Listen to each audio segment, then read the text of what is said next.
एक बहुत ही कॉमन सा क्वेश्चन जो बार बार आके बच्चियां भी या उनकी माएँ भी पूछती हैं कि पीरियड्स का जो पेन है, मेंस्ट्रुएशन का पेन है, उसको कैसे रिलीव किया जाए, उसको कैसे कम किया जाए।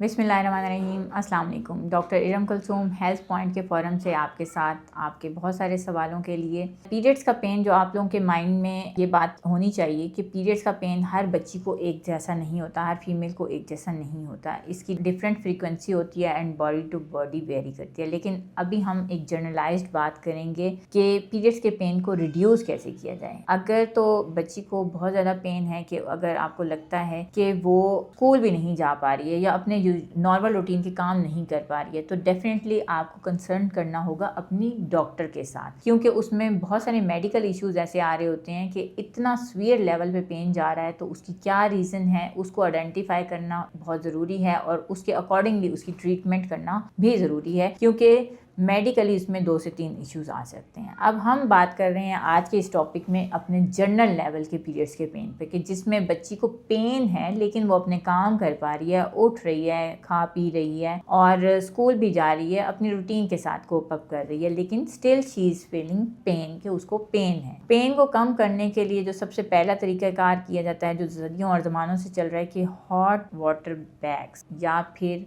गर्म कपड़े की सिकाई, गर्म वाटर बॉटल की सिकाई, उसमें आप बहुत ज़्यादा गर्म करके कपड़ा या गर्म बॉटल को डायरेक्ट स्किन के साथ ना रखें, उसको टॉवल में लपेट के या 2-3 कपड़ों की तहों में लपेट के पेट के निचले हिस्से पर रखें, कमर के नीचे रखें, या फिर बच्ची को गर्म लिहाफ में लिटाएं। अगर तो मौसम के लिहाज से लिहाफ लिया जा सकता है, नहीं तो फिर आपने हॉट वाटर थेरेपी ही चलानी है। इसके साथ साथ अगर आप बच्ची को हॉट वाटर बाथ दे दें, यानी कि गर्मी है या सर्दी है, अगर फुल बॉडी बाथ वो लेती है, या फिर कुछ इस तरह की आपको एनवायरनमेंट मिल सकता है कि जहाँ पे आपको हॉट वाटर जो स्टीम है वो अगर आपके पास अवेलेबल है, आप उसको वॉशरूम में भी या घर में भी जनरेट कर सकते हैं। ऑन अदर हैंड अगर गर्म पानी से आप नहा लेते हैं तो ओवरऑल आपकी बॉडी से पेन चला जाएगा और आपको मेंस्ट्रुएशन का पेन भी थोड़ा सा कम हो जाएगा। फिर आ जाती है आपकी डेली रूटीन लाइफस्टाइल। आप अपनी डेली रूटीन में, बार बार मैं इस बात का जिक्र करती हूँ अपनी मल्टीपल वीडियोज़ में, कि एक्सरसाइज को सबसे प्रायोरिटी पे रखें, योगा को रखें, मेडिटेशन को रखें और अपनी डाइट को इम्प्रूव करें। फिर बात आती है कि आप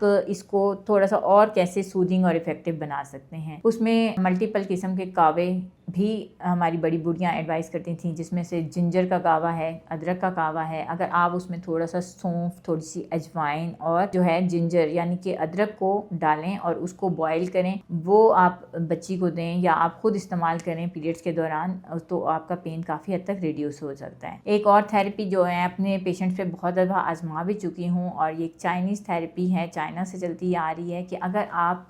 ब्राउन शुगर लें या फिर ब्राउन शक्कर भी मिल जाती है, और ब्राउन शुगर जो मोस्ट इफेक्टिव है वो है ब्राउन शुगर। आप दिन में 2 से 3 मरतबा तेज़ गर्म पानी में थोड़ी सी ब्राउन शुगर डालकर आप लें, सिप बाय सिप, जैसे आप चाय लेते हैं या गर्म दूध लेते हैं, तो इट विल इफेक्ट्स मोर। आप अगर पीरियड्स में आपको डायबिटीज़ नहीं है तो आप इस नुस्खे को इस्तेमाल करें, आप देखेंगे कि आपका पेन बहुत हद तक रिड्यूस हो जाएगा। अब सबसे आखिर में जो चीज़ मैं प्रेफर करती हूँ अपने पेशेंट्स के लिए, नेचुरल थेरेपीज़, जो कि फर्स्ट प्रायोरिटी पे होती हैं मेरी। अगर आप नेचुरली इन चीज़ों से आपको पेन रिलीफ नहीं हो रहा है तो फिर आप सिंपल तरीन मेडिकेशन को अपना पार्ट बनाएं, जिसमें आपको बस्कोपान प्लस की गोलियां मिल जाती हैं, पैरासीटामोल मिल जाती है। कोशिश ये करें कि आप कम से कम दवाई इस्तेमाल करें, दिन में 1 या 2 गोलियों का इस्तेमाल करें अगर आपको रिलीफ नहीं मिल रहा, और डेली बेसिस पे इसको रूटीन ना बनाएं कि दवाइयाँ खाकर ही आपको आराम आए। अनटिल अनलेस, मैं स्टार्ट में भी बात कर चुकी हूँ उन केसेस की जिसमें बहुत पैथेटिक लेवल पे, बहुत अरूज के लेवल पे आपको पेन होता है, तो फिर आपने अपनी डॉक्टर से कंसल्ट करना है। फिर आपने ना तो